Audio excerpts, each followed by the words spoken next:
ऐसा लगता है कि शैतान ने इस बात का निश्चय कर लिया था कि वह उस कार्य को पूरा नहीं होने देगा जिसके लिए ईश्वर ने मेरे माता पिता को नियुक्त किया था।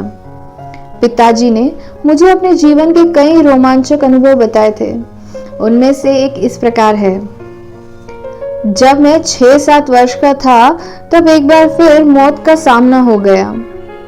यह घटना उस जंगल की है जहां हमारा स्कूल था।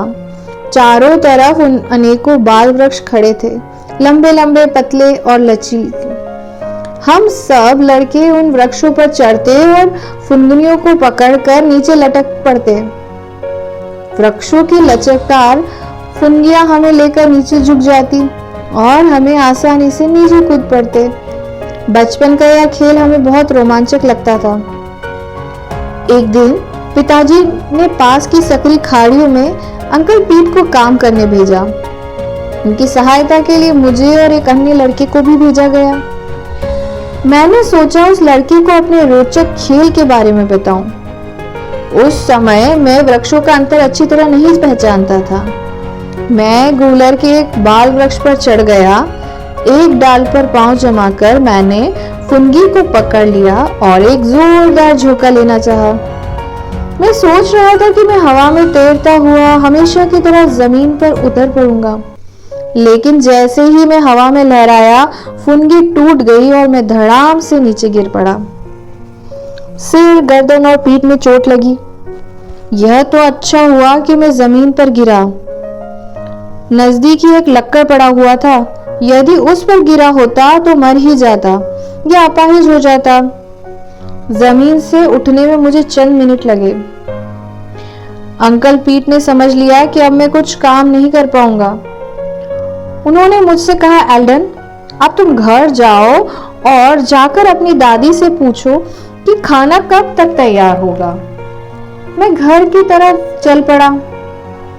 खेतों से गुजरता हुआ आधे रास्ते तक पहुंचा और फिर खाड़ी की तरफ लौट पड़ा।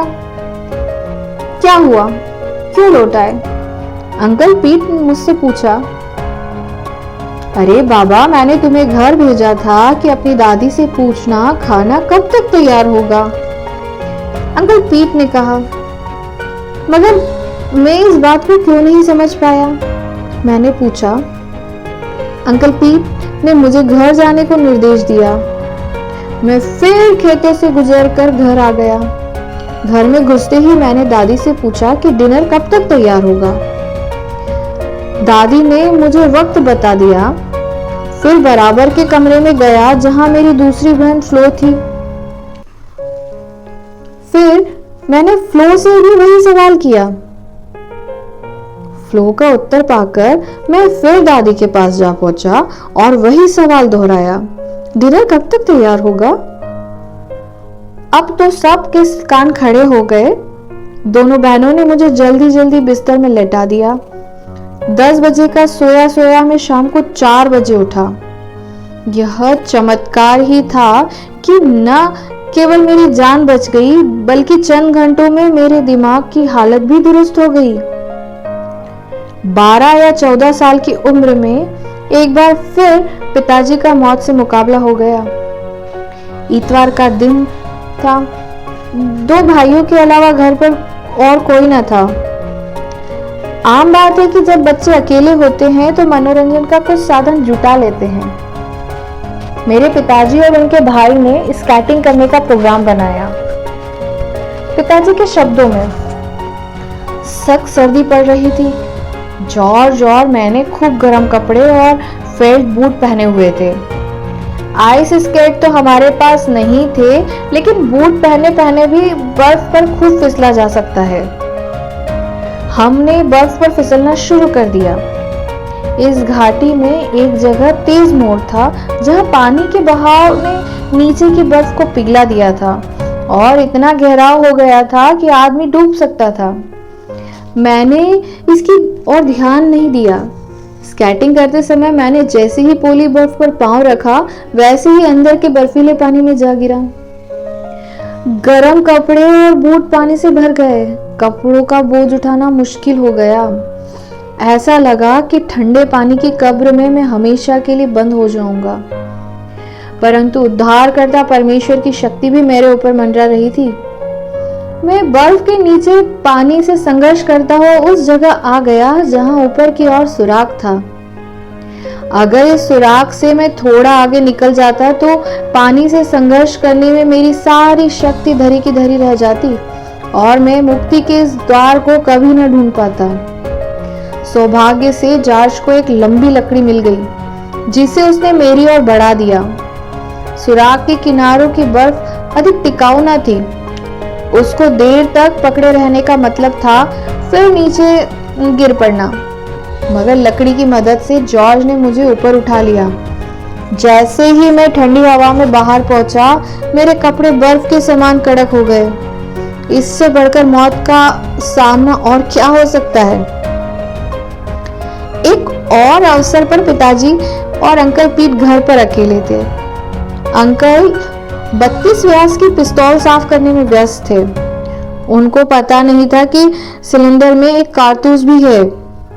जैसे ही उन्होंने घोड़ा फटकारा, एक जोरदार धमाका हुआ और कारतूस दन्नाता हुआ पिताजी के समीप से गुजरा और कमरे से बाहर निकल गया। पिताजी बताते हैं कि यदि मैं बाल बराबर आगे होता तो गोली का मेरे शरीर के आर पार हो जाना निश्चय था। बहुत दिनों तक घर में इस घटना की कोई चर्चा नहीं की। माता पिता को इस भयानक दुर्घटना की जानकारी कभी भी नहीं हुई। पिताजी कहा करते थे कि घोड़ा बग्घी युग के अपने विशेष खतरे थे। उन्होंने इस युग की एक घटना बताई। मैं अपने 2 साथियों के संग बग्घी में सवार था। एक अन्य बग्घी हमारे पीछे आई जिसमें 3 जन सवार थे। रेपोन जो हमारी बग्घी के चालक थे समझे कि दूसरी बग्घी हमसे होड़ कर रही है। उन्होंने घोड़े को ठहोका दिया। घोड़ा सर पर दौड़ने लगा। हमारी बग्घी को दौड़ते देखकर दूसरा बग्घी चालक जोर से बोला, वेंडी, तुम कयामत तक मुझसे आगे नहीं जा सकते। यह कहकर उसने भी अपने घोड़े को दौड़ा दिया। उसी समय हमारे घोड़े ने तेज छलांग भरी। हम सब हैरान रह गए। एक जोरदार झटका लगा। हमारे घोड़े की पेटी टूट गई और बग्घी की दोनों बल्लियां बेकाबू होकर ऊपर नीचे होने लगी। जब वे नीचे गिरती तो घोड़े की पीठ पर प्रहार होता, जिसके कारण घोड़ा और तेजी से भागने लगता।